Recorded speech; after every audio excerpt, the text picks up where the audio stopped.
मई 2003 में कोलंबियाई air force, dog squad और आदिवासी rangers की एक टीम अमेज़न के घने जंगलों में लाउड स्पीकर से आवाजें लगाते हुए किसी को तलाश रही थी।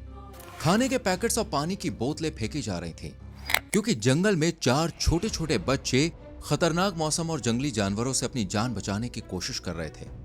लेकिन ये बच्चे यहाँ पर पहुंचे कैसे? क्या हुआ था उनके साथ? कौन थे ये बच्चे? कैसे दुनिया के सबसे खतरनाक जंगल में इन 4 बच्चों ने अपनी जान बचाई? क्या उन्हें ढूंढ लिया गया? जानने के लिए वीडियो को एंड तक देखें। वेलकम टू क्रिपिंग टेल्स और ये केस है 40 डेज ऑफ सर्वाइवल स्टोरी।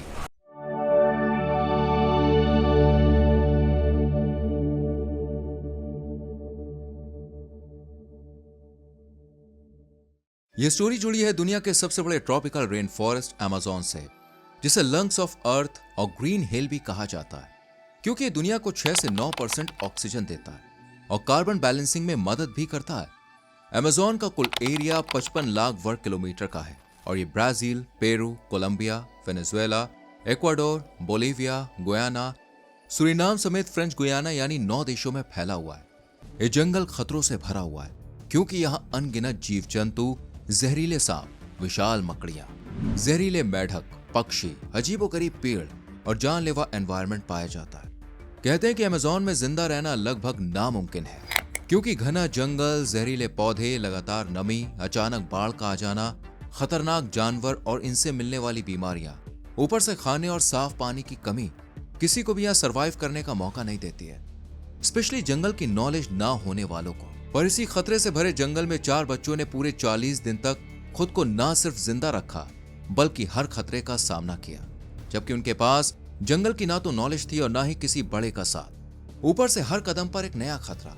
ये बच्चे कोलंबिया के एक छोटे से आदिवासी गांव आराराकुआरा के रहने वाले हैं। 13 साल की लेस्ली, 9 साल की सोलनी, 4 साल की टीन नोरियल और सबसे छोटी लगभग 11 महीने की क्रिस्टीन।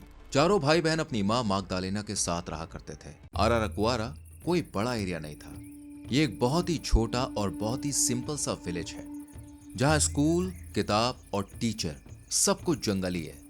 ये परिवार ह्यूटो ट्राइब से जुड़ा हुआ है, मतलब वो जनजाति जिन्हें पेड़ पौधों और जंगलों के बारे में अच्छी खासी जानकारी होती है, और यही नॉलेज ये जनरेशन बाय जनरेशन ट्रांसफर करते हैं। कुछ ऐसा ही मागदालेना भी कर रही थी। उन्हें जैसे ही मौका मिलता और जब भी मौका मिलता वो अपने बच्चों को नेचर के बारे में बताती।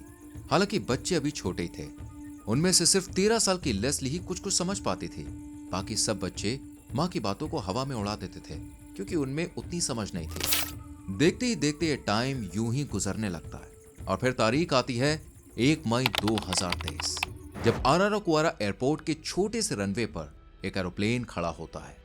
ये एक 6-7 सीटर सिस्ना 206 एरोप्लेन था, जिसका रजिस्ट्रेशन नंबर होता है HK2803। अब सुबह के लगभग 7:05 हो रहे थे जब एरोप्लेन उड़ान भरने के लिए बिल्कुल रेडी खड़ा था। इसमें कुल 7 लोग सवार थे। एक 57 साल के पायलट हर्नांडो मुर्सिया मोरालेस थे, जिनके पास करीब 8300 आवर्स की उड़ान का एक्सपीरियंस था।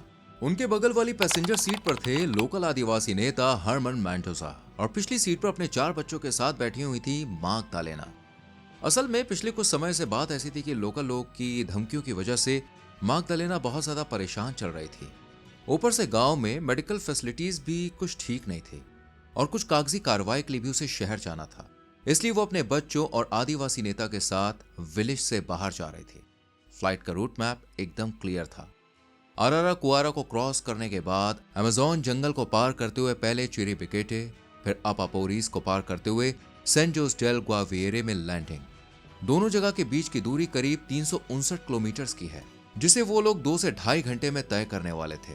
ठीक 7:05 पर प्लेन आराकुआरा से टेक ऑफ करता है और थोड़ी ही देर में प्लेन 1500 से 2000 मीटर की ऊंचाई पर पहुंच जाता है।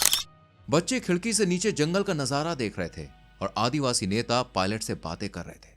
यहां तक सब कुछ बिल्कुल ठीक चल रहा था, लेकिन अचानक उड़ान भरने के करीब आधे घंटे बाद, यानी करीब 7:29 पर इंजन की आवाज बदल जाती है। पायलट को समझ में आ गया कि इंजन में खराबी आ चुकी है, इसलिए उन्होंने तुरंत लास्ट मैसेज भेजने की कोशिश की, लेकिन तब तक इंजन से खड़खड़ की आवाज आने लगी, जैसे मानो वो आखिरी चेतावनी दे रहा हो। इससे पहले कि पायलट कुछ भी कर पाते, प्लेन का अगला हिस्सा नीचे की तरफ झुका और तेजी के साथ अमेज़न के ऊंचे ऊंचे पेड़ों को चीरते हुए सीधे जमीन पर धड़ाम से जा गिरा। एक जोरदार आवाज हुई और उसके पुर्जे इधर उधर बिखर गए। वहीं अगली सीट पर पायलट और आदिवासी नेता दोनों की बॉडी पड़ी हुई थी। दोनों बदहवास हालत में थे। चारों बच्चे और मैग्डालेना की आंखें भी बंद थी। लेस्ली का चेहरा खून से सना हुआ था। ऐसा लग रहा था जैसे सारे के सारे जितने भी लोग हैं वो सब मारे जा चुके हैं। लेकिन तभी मैग्डालेना ने आंखें खोली और देखा कि चारों तरफ तबाही का मंजर है। उसे लगा जैसे उसने अपने बच्चों को खो दिया है। वो दर्द से तड़प रही थी, लेकिन उसने फिर भी हिम्मत करके अपनी बॉडी एक जगह से दूसरी जगह खिसकाई और लेस्ली को आवाज दी। एक दो आवाजों के बाद लेस्ली की आंखें भी खुल गईं और आसपास का माहौल देखकर वो भी रोने लगी। वो मां से लिपट गई और फिर एक एक करके अपने सभी भाई बहनों को जगाने की वो कोशिश करती है। लेस्ली को डर था कि कहीं उन्हें कुछ हो ना गया हो, पर किस्मत से वो सभी जिंदा थे। मैग्डालेना ये देखकर बड़ी खुश थी कि उसके बच्चे जो हैं वो सही सलामत हैं, और वो जानती थी कि उसके जाने का वक्त अब कभी भी आ सकता है। इसलिए उसने लेस्ली को समझाया कि वो डरे नहीं, बल्कि हिम्मत रखे। ये जंगल उनके लिए खतरा नहीं है, बल्कि उनका दोस्त है जो शायद परीक्षा ले रहा है। लेकिन लेस्ली को हर परीक्षा पास करनी होगी। लेस्ली ने बड़े ध्यान से अपनी मां की बातें सुनी। धीरे धीरे सूरज की रोशनी भी जाने लगी और जंगल में अंधेरा इतना घना हो गया मानो दुनिया में बची आखिरी रोशनी का दरवाजा भी बंद हो गया हो। दरअसल ये अमेज़न का वो इलाका है जिसे सभी लोग ग्रीन हेल या हरा नर्क कहते हैं, यानी कि जंगल का सबसे खतरनाक और अंधेरे में डूबा हुआ हिस्सा, जहां रात तो दूर दिन में भी मुश्किल से रोशनी पहुंचती है और आसपास पेड़ इतने घने हैं कि ऊपर से उड़ते हुए हवाई जहाज भी इनके पार ना देख पाए। जंगल के इसी हिस्से में जैगुआर, एनाकोंडा और जंगली कीड़े पाए जाते हैं, जो हर टाइम अपने शिकार के लिए यहाँ वहां भटकते रहते हैं। यहाँ मौजूद एनाकोंडाज इतने बड़े होते हैं कि इंसान तो दूर, ये भारी भरकम जानवरों को भी आसानी से निकल जाते हैं। इसी से आप इनके साइज का अंदाजा लगा सकते हैं। इसलिए बच्चे ज्यादा डरे हुए थे। मैग्डालेना ने उन्हें हिम्मत दी, पर जैसे ही अंधेरा गहरा हुआ तभी अजीबोगरीब आवाजों का सिलसिला भी शुरू हो गया। कभी किसी जानवर के पैरों की आहट, तो कभी पत्तियों से किसी के तेजी से गुजर जाने की सरसराहट। पशु पक्षियों के चिल्लाने, घुर्राने और दहाड़ने की आवाजें भी माहौल को बहुत ज्यादा भयानक बना रही थी। सभी बच्चे एक दूसरे का हाथ पकड़े और मां के घायल शरीर से लिपटे रहे और जैसे तैसे ये रात कट गई। पर उन्हें ये नहीं पता था कि अभी तो इससे भी बहुत ही ज्यादा खौफनाक दौर उनको देखना है। अगली सुबह धीरे धीरे सूरज की किरणों ने पेड़ की टहनियों को भेदते हुए जंगल में रोशनी फैलाई और मंजर देखते ही बच्चे फिर से रोने लगे। उन्हें डर लग रहा था। मैग्डालेना ने उन्हें समझाया, हालांकि उनका दर्द भी बच्चे अच्छी तरह से समझ रहे थे, खासकर उसकी बेटी लेस्ली। वो जानती थी कि उसकी मां इस टाइम बहुत तकलीफ में है, इसलिए उसने बड़ी समझदारी से काम लिया और सबसे पहले प्लेन के मलबे को खंगाला ताकि उसे कुछ खाने पीने की चीज मिल जाए। और खुश नसीबी से प्लेन में कुछ बिस्किट, वेफर्स और पानी की बॉटल्स उसे मिल जाती है। इसके साथ ही करीब 3 किलोग्राम फरीना उसे मिलता है। अगर आप फरीना नहीं जानते तो आपको बता दें, असल में ये कसावा या उसे युक्का कहते हैं, जो कि सूखा आटा होता है उसे कहते हैं, जिसे अमेज़न क्षेत्र में ज्यादा इस्तेमाल किया जाता है। यहाँ रहने वाले आदिवासी समुदाय कसावा के आटे से ही रोटियां बनाते हैं। इसकी खासियत यह है कि ये लंबे टाइम तक खराब नहीं होता है और बहुत ही हेल्दी होता है, जो शरीर को इंस्टेंट एनर्जी देता है, जिस वजह से अमेज़न एरिया के आदिवासी जहां भी जाते हैं वो अपने साथ थोड़ा बहुत कसावे का आटा जरूर रखते हैं। मैग्डालेना के साथ तो 4 बच्चे थे, जिनमें से एक तो इतनी छोटी थी कि उसे कभी भी भूख लग सकती थी। वो 11 महीने की थी, इसलिए उसने भी अपने साथ ये आटा और कुछ बिस्किट रख लिए थे, जो क्रैश के बाद बच्चों के बहुत काम आए। सभी ने आटे को छोड़ दिया और बिस्किट और वेफर से अपना पेट भर लिया। धीरे धीरे मैग्डालेना की तबीयत खराब हो रही थी। खून बहुत बह चुका था और उसकी चोट बहुत ही ज्यादा गहरी थी, पर फिर भी वो बच्चों को हिम्मत देती रही और कहा कि उनकी मदद के लिए कोई ना कोई जरूर आएगा। बच्चे भी पूरा दिन ऊपर की तरफ टकटकी लगाकर देखते रहते हैं कि शायद कोई आ जाए, इस उम्मीद में कि शायद उनको हेल्प मिल जाएगी। लेकिन ऊपर पेड़ों की टहनियों के अलावा कुछ भी नजर नहीं आता है। असल में अमेज़न की कैनोपी इतनी घनी है कि कुछ भी देख पाना ये बहुत ही इम्पॉसिबल सा होता है। वो बस इंतजार करते रहते हैं। इसी इंतजार में 1 दिन, 2 दिन और फिर तीसरा दिन भी गुजर गया।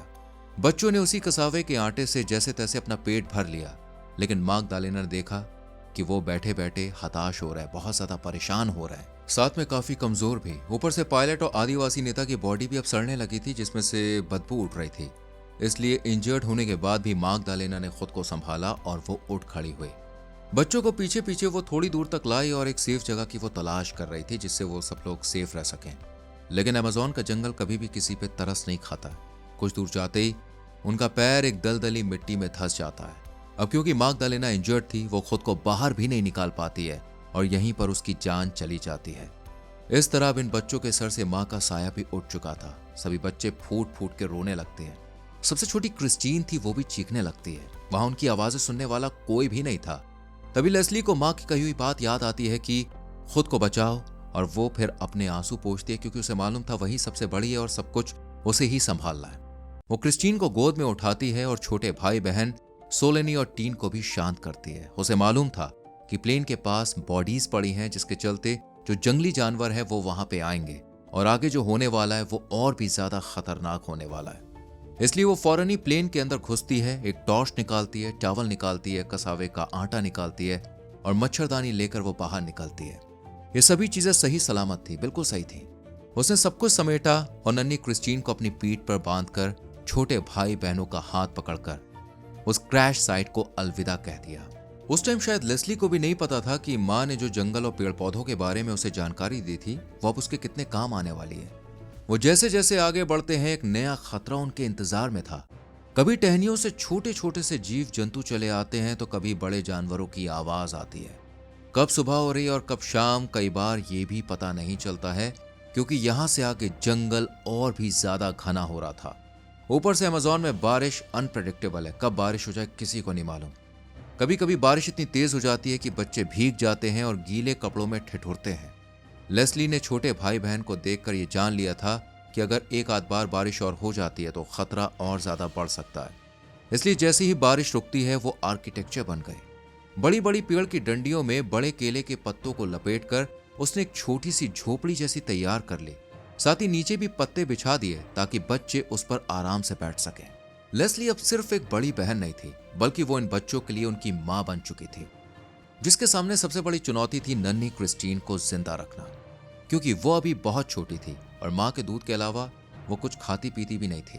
यहाँ भी लेस्ली ने सूझबूझ दिखाई और कसावे के आटे को पानी में घोल दिया। यह आटा पानी में घुलने के बाद एकदम दूध जैसा हो जाता है, जिसे वो क्रिस्टीन को पिलाती है ताकि वो बच्ची जिंदा रहे। इसके अलावा वो डेली थोड़ा थोड़ा आटा छोटे भाई बहन को भी खिलाने लग जाती है, कभी कच्चा तो कभी हल्की सी आग दिखाकर छोटी छोटी रोटियों की तरह या फिर सूप की तरह। पर इससे भी बड़ी परेशानी था साफ पानी। अमेज़न के जंगल में साफ पानी मिलना रेगिस्तान में कुएं के मिलने जितना मुश्किल है। इसलिए उन्हें कई बार बीच रास्तों और पत्तियों में जमा गंदा पानी पीना पड़ता था। वो जानते थे कि यह पानी उनके पेट में इन्फेक्शन कर सकता है, उन्हें बीमारी दे सकता है, लेकिन प्यास से तड़प कर मर जाने से बेहतर था इस पानी को पीकर रिस्क उठाना, क्योंकि उनके पास ऑप्शन नहीं था।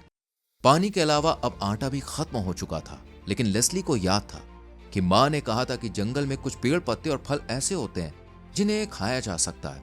इसलिए वो दिन भर यहाँ से वहां भटकती है और चुन चुन के फल और पत्तियां तोड़ती है जो उसके काम आ सके, जिन्हें खाकर वो जिंदा रहे। कुछ दिनों बाद उन्हें एक साफ पानी की छोटी सी नहर भी मिल जाती है।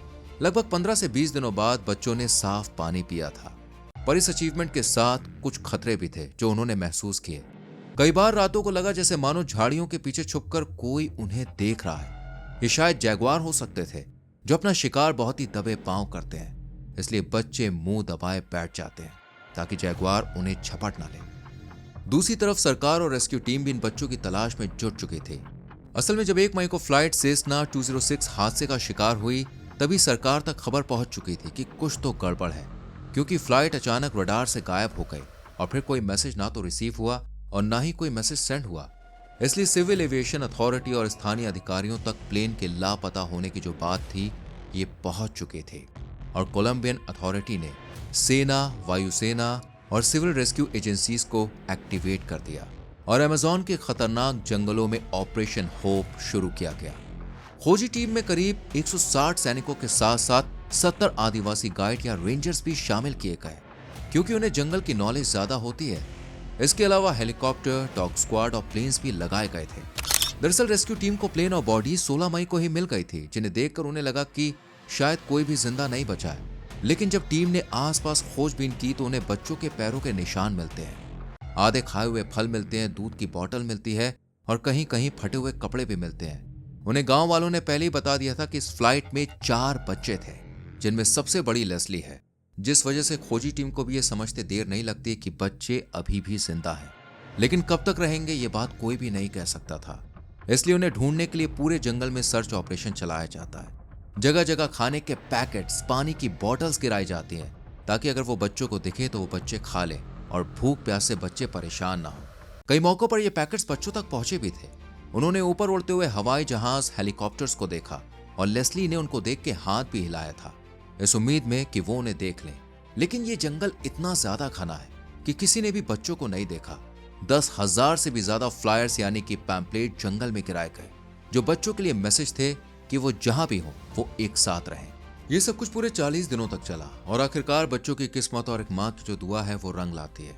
40 दिन की कड़ी तलाश के बाद 9 जून 2023 को चारों बच्चे जंगल के पिछले हिस्से में क्रैश साइट से करीब 5 किलोमीटर दूर जाकर मिले। सभी जिंदा थे, लेकिन वो बहुत ही कमजोर हो चुके थे और वो बहुत ज्यादा डरे हुए थे। पर लेस्ली की सूझबूझ, हिम्मत और सही गाइडेंस से वो बिल्कुल ठीक थे।